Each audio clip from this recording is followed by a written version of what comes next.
Mga kababayan at mga kapatid sa buong mundo, meron po tayong pag-uusapan ngayon. Breaking news po. Grabe ito, mga kababayan. 'Di ba, sabi po nila pwede na daw maging 20 pesos ang bigas at magiging mura na daw, mga kababayan. Yung pinapangarap nating bigas na 20 pesos magaganap na daw po. Pero ano itong nangyayari, mga kababayan? Yung mga bukbok na bigas kumakalat po ngayon sa mga Kadiwa store sa Quezon City.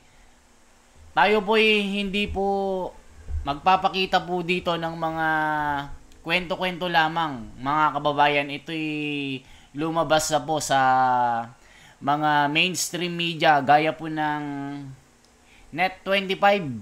So ipapakita natin, mga kababayan, bakit ba natin sinasabi po ito na kailangan pong malaman po ng mga kababayan natin na itong mga bigas na ito binubukbok. Iba po yung lasa, mga kababayan. Malamang ikakasira ng mga tiyan po natin ito.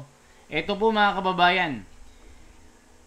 Sabi po dito sa balita na ito, bigas na may bukbok sa QC Kadiwa iniimbestigahan ng Department of Agriculture. Grabe! Ano kaya ito, mga kababayan? Bakit may mga bukbok na mga bigas? Di ba kadalasan po na nagkakabukbok yung mga naluman ng bigas, mga kababayan? Yung over na store sa lagayan, nagkaroon na ng mga bukbok ito. So, pakinggan po natin ang sinabi po ng Net25 dito at magre-react lang po tayo, mga kababayan, para malaman nyo po yung mga kaganapan dito sa Pilipinas, lalong-lalo na po yung mga kababayan natin sa abroad. Magandang araw sa inyong lahat, mga kababayan. Ngayon, iba yung topic natin. Ito na po, mga kababayan.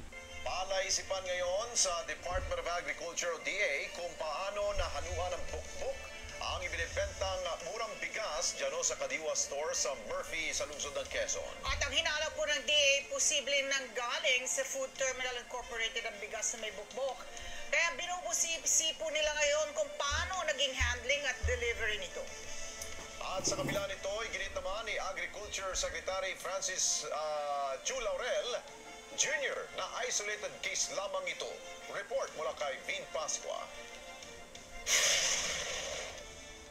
Patuloy na inaalam ng Department of Agriculture kung bakit nahaluan ng bukbok ang itinitindang bigas sa isang Kadiwa outlet sa Murphy, Quezon City. Hinala ng DA, posibleng napasama o binubukbok ang bigas sa bodega ng Food Terminal Incorporated. Ayun, mga kababayan, yun yung mga dahilan na bukbok.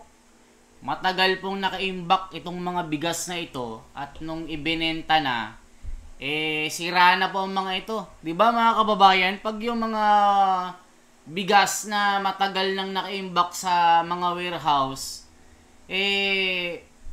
pag kinain po natin ito, baka masira po yung mga tiyan po natin. Tama ho ba, mga kababayan? I-correct nyo po ako, ha?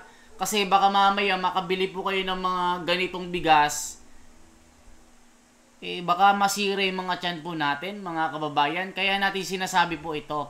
Patuloy na inaalam ng Department of Agriculture kung bakit nahaluan ng bukbok ang itinitindang bigas sa isang Kadiwa outlet sa Murphy, Quezon City. Hinala ng DA, posibleng napasama o binubukbok ang bigas sa bodega ng Food Terminal Incorporated at iimbestigahan ang handling at deliveries nito. Gayunman, sinabi ni DA Assistant Secretary Joycel Panlilio sa programang ASPN, ano sa palagay nyo? Na isolated case lamang ang nangyari at wala namang iba pang ulat sila na natanggap na mayroong bukbok ang bigas mula sa iba pang Kadiwa stores. Ang nangyayari po kasi may mga deliveries po kasi kami from FTI ng mga bigas. Ito po yung aming distribution channel through FTI. So hindi tinignan na po namin iyon.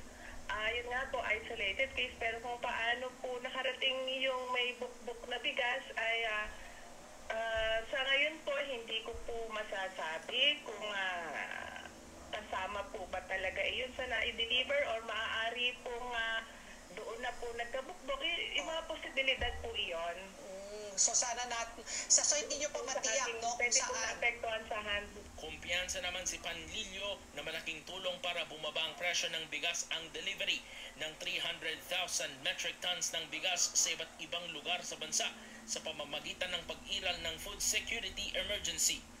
Pag nailabas na po kasi itong mga bigas na to, tataas po ang supply ng bigas sa merkado dahil sa law of supply and demand. Pag marami po ang supply ay nakakatulong po ito sa pag-stabilize ng presyo sa merkado at kasama po dito yung pagbaba ng presyo po ng mga existing kasi sasabay din po sila kasi kung mataas po ang kanilang presyo, yung mga ibang bigas po ay maaari pong maging matumal po ang kanilang paninda. Samantala, ipinaliwanag naman ng DA official na ang Rice for All program ay maaaring mabili ng kahit sino, habang ang 29 pesos na program ay para lamang sa vulnerable sector gaya ng senior citizen, persons with disabilities, solo parent at miyembro ng indigent na limitado ang dami ng bibilhin. Yung Rice for All po kasi para po talaga ito sa lahat.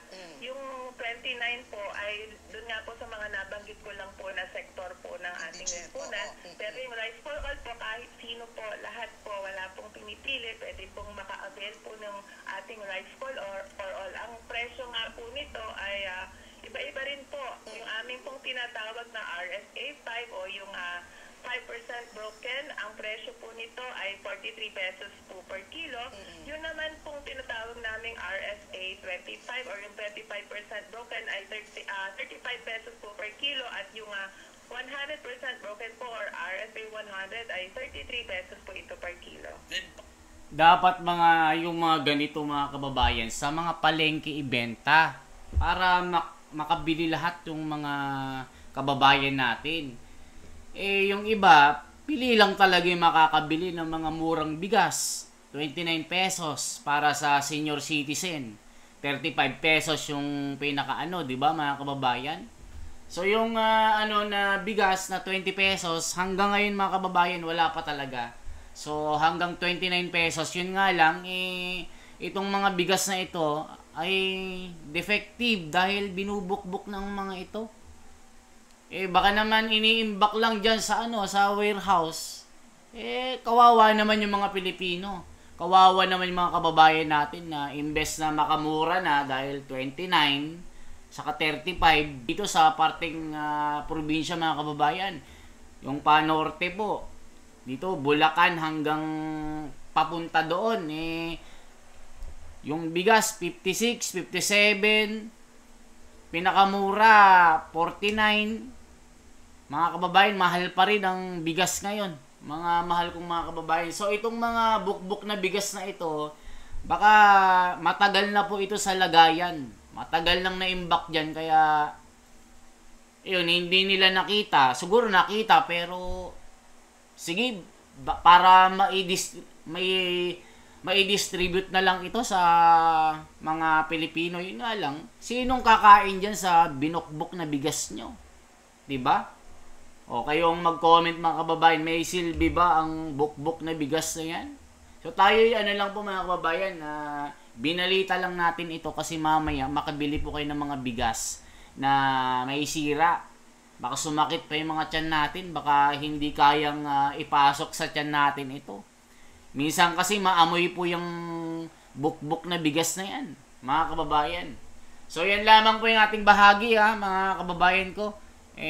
Nakita ko lang kasi na breaking news po ito para maihatid ko na rin sa inyo yung balita na ito. So ngayon, yung mga topic po natin, sari-sari na po ito mga kababayan. Kasi syempre, komentarista po tayo. Kaya yung mga ganito,